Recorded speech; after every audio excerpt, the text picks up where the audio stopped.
Welcome to the Redvee TV Instant Reaction, supported by Chapel House Cars for the 2024 season, following St Helens' 28-0 victory here at the John Smith Stadium this evening in Huddersfield.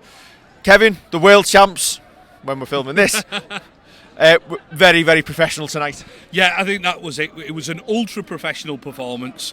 I think that just keeping Huddersfield to nil is always a great thing away from home.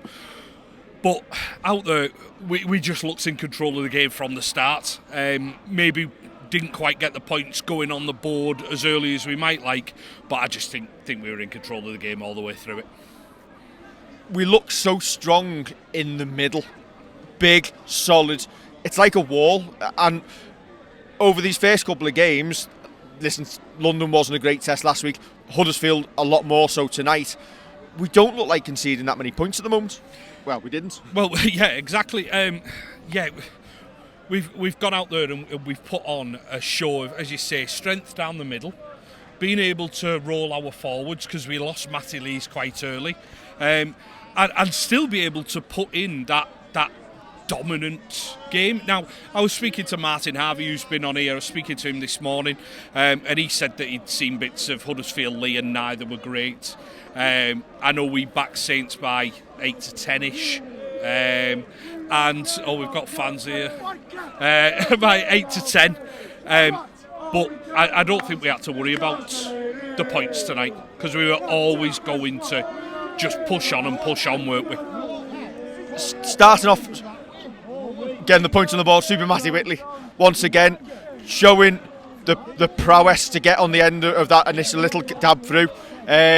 Looking like a great signing already. Yeah, it looks great, doesn't it? It looks Joe Batchelor-esque, I think we said during the game, just how good he was, how he mops things up, even towards the end of the game where he's working hard to get us back into position that we end up going scoring off. He looks like a shrewd acquisition. He looks really, really good. He looks like he's fitted into the club straight away, straight into the ethos of it. And I know people might have been questioning why we signed him. I think in the past two games we've seen exactly why we signed him. The fans coming out the away end at the moment, making noise. It's hard to concentrate when you're doing this. It's very, very hard. We used to be a bit more quiet. It's totally wicked by the time everybody's gone and we film. Wonga Blake moved over into centre tonight. I thought he was still quiet in attack. He still looks like he's finding his fitness. But what I did note, defensively, really, really solid. Doesn't shoot out the line, stands up well and holds his position, and it kept the outside secure. Yeah, and I think the one time that he did actually come out of the line, he impacted the player with the ball, which stopped them anyway. That was late on. Which meant that Tommy could affect the tackle and stop the attack. I think he was great defensively. I genuinely think he was great defensively. He did show a little flick at the end, a little pass out the back, and there's little signs there that adding that firepower to his game as he gets fitter and fitter over here, it could come. We're obviously going to still say that he's not hit the ground running as yet, but give him another couple of games before we start making proper judgments on him, I reckon. John Bennison got the nod out on the wing tonight. Good was that? Very good, Mr. Roby. Mr. Roby Senior. Yeah. I shall add, if you picked up the language. How good was that? Mr. Roby Senior like that tonight. We like that tonight. John Bennison gets the nod on the wing. I think he showed tonight why he is still ahead of T. Ritson. Listen, I said pre-season, I thought I would have Ritson out there, but I can see why John Bennison's getting a nod. Again, solid under the high ball, really good defensively. And when he gets his chance to get over the line, he gets over the line. There was one where the ball goes wide, he cuts back inside, he gets stopped, but he shows a great offload, and then we go inside, and I think Wellesby scores under the sticks. John Bennison, absolutely solid if you need him to come into the team. And if Conrad is fit again next week, it does give Wello a decision to make whether he brings him straight back in or he keeps that the outside backs as he's done tonight. It does, and that's got to be a good thing for Wello. As long as everyone gets through the MRP and all that, it's a great thing for him. going back to John Bennison, I think the reason that he's picked ahead of T. Ritson is he has come through the ranks here. He knows what he's doing defensively. I know there will be the criticism that he's not got the pace, but it's not just about pace. He's got as much as pace as Tommy Makinson has at this point. Regardless, if you're just looking at pace, Dwayne Chambers didn't make it as a rugby league player. Even at Cass. Even at Cass. But he's still good enough to run at 45 in the 60-metre indoor. But he was solid defensively. Yet he's not going to make loads of tackles, loads of meters, after contact, because I don't think T. Ritson would either. And I just think that when you want that solid player in there, you're obviously going to turn to John. I think one thing to look at, if people slate him on tonight's performance, they're not looking at the big picture. They're not looking at how many opportunities did any winger have to get free. And as you say, when he got given the shot at getting over the try line, that's exactly what he did. The ball went out wide probably twice to John. One he scored, the other he showed a great offload, and we've scored off it each time. James Bell starting off the bench tonight. I know when we're looking at the squad news and who plays, who misses out, I don't think Bell can be in that conversation. I think he has to be in your 17 every week, because he's very, very unlucky if he doesn't start. He certainly doesn't deserve not to be in the 17. I thought he made a real difference for us when he came on. Yeah, he always does. He just keeps that intensity going. He keeps that... I've just seen another one of our parachutes going the wrong way there, Mr. Cunningham. Just see him escaping down the stairs there. Can't believe Kev didn't want to come on. I can't believe he's jibbed us. Kev! He's gone. Listen, James brings that energy. He brings that enthusiasm. He brings that link-up play.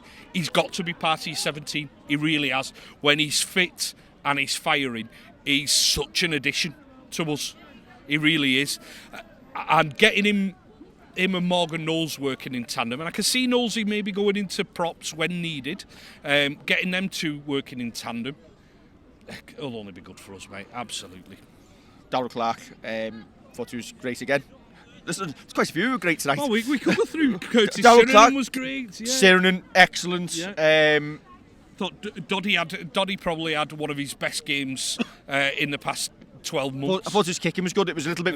It was a mix. A little bit more varied. That one he put up in the first half, boomer down the middle. As soon as it went up, I like that. And I think it was Luisi who drops it.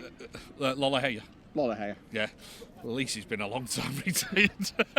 Close. I think he had one of his better games for quite some time. I think then you look at the players coming off the bench. Do the players coming off the bench affect the game? George Delaney does. Sione Matauti did. Jake Wingfield did. They all added to that. It wasn't a performance where you're looking around thinking, there's someone here not pulling their weight. I think Sione obviously is bulked up a little bit to play prop this year, but it's not took away any of his pace either, or his skill when the ball's in hand. And I think we're a much improved team on last year. Yeah, and I think he was smart as well when it comes to scoring the try, that he obviously lets himself bounce over. He doesn't promote the arm. Yeah. And I think you need that in your game. He's been going for, obviously he's an Australia international. He knows what he's doing, but it could be so easy just to get it wrong there. And I think when we're firing like that, it's a joy to watch. And I know we said, like when we were having a conversation during the game, that at times it may be a little bit below what you expect for a Saints Huddersfield game. But that I think is because Huddersfield brought nothing to it. I think we had the control.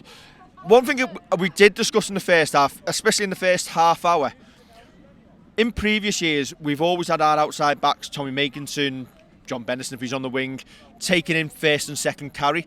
I think it took until about the 36th minute until Tommy Makinson took the carry in. Is that a deliberate tactic here to try and... He's shouting for Everton then. Must be the other fan. Is it a deliberate tactic? Is it a deliberate tactic to try and keep your outside backs a little bit more fresh? Because obviously we want to try... The attack obviously stuttered a little bit last season, is it to keep the freshness in the outside backs. I know in the second half they came more into the game. I'm wondering whether that, again, was that because we lost Matty Lees and we're trying to lighten the load a little bit, or share the load a little bit. But it seemed to work, because as the game went on, that last quarter, even when we went down to 12 with Daz Clark going to the bin, we still looked fresh. And then when he came back on, we've scored a couple of late tries. Yeah, I think it could well be. It could be something that the coaching staff have looked at and thought, how can we kind of get the best out of this team? Is that because we're stronger in the middles? Yeah, for them to take the workload off the backs a bit? And I think when you look at the players who aren't involved tonight, and you look at the players who can come into this team. We don't care about Thompson. Boom, boom. We don't care about me. Oi, oi. Can't wait. What's this on YouTube at morning? Happy birthday. Happy birthday. Happy birthday. How old are we? 32 today. Old man. You're older than me. I'm older than you. I'll catch you soon. For a fan base who doesn't care about Thompson, we've spent about an hour of that game singing about him. It's a move on from the Tequila song with George Delaney anyway. I like that one actually. Yeah. What were we saying before that musical interlude? About it's like a home game. it is. It's not that big. It's a drum. about the forwards, and as I say, because you've got the players who can come in, we can potentially rotate that workload. And I think that when bans obviously come in and injuries come in, you are going to have to rotate the forwards, and you're going to get players having to carry their weight a lot more. At the moment, when we've got pretty much as full a team that we can put out, Moses and Bai probably, and Iggy Parsi, the two big names who are missing out, to be able to keep your outside backs fresh, I think is very, very wise. And people want to see flourishing rugby, and we finished with a couple of really good tries. I suspect one was a little bit forward. John Clark line ball from Wingfield. As Wingfield's going through, if you're Jack Wellesby stood in front of me, he had Jack and passed it forward to him. But it was missed, and we'll take one. Yeah, I think you've got... The referee was very good tonight, by the way. Yeah, well, the games, with the exception of the Darryl Clark sin binning, which I think we called as soon as he started looking at it on the big screen, we've not had... I think we called it before the video ref. I said, there's no way you can give a penalty try for that, but you could argue, yellow. Yeah, you'll take that. There's minimal controversy coming out of that game. As we say, it's when we've got 5 in front of the MRP. Absolutely, grade D to G or something like that. You've got. We're talking about that pass, the Wingfield inside ball to Jack Wellesby. We were in line with it, and it looked forward. We said it was forward, but you'll take it. Yeah, I think you've got. To be fair, I think it was a real struggle for the officials to even see that. Yeah, it was too close. Stood next to each other. The only one potentially for the MRP this week will be the dangerous tackle contact that Mark Percival lifting the legs, but it's almost he's lifted the legs, not wanted to carry through to tip the man onto his head, and he's let go, which can also be considered dangerous. Yeah. But is it the problem is lifting the legs in the first place in that manner? But the end result was the better option, so the man doesn't go onto his head.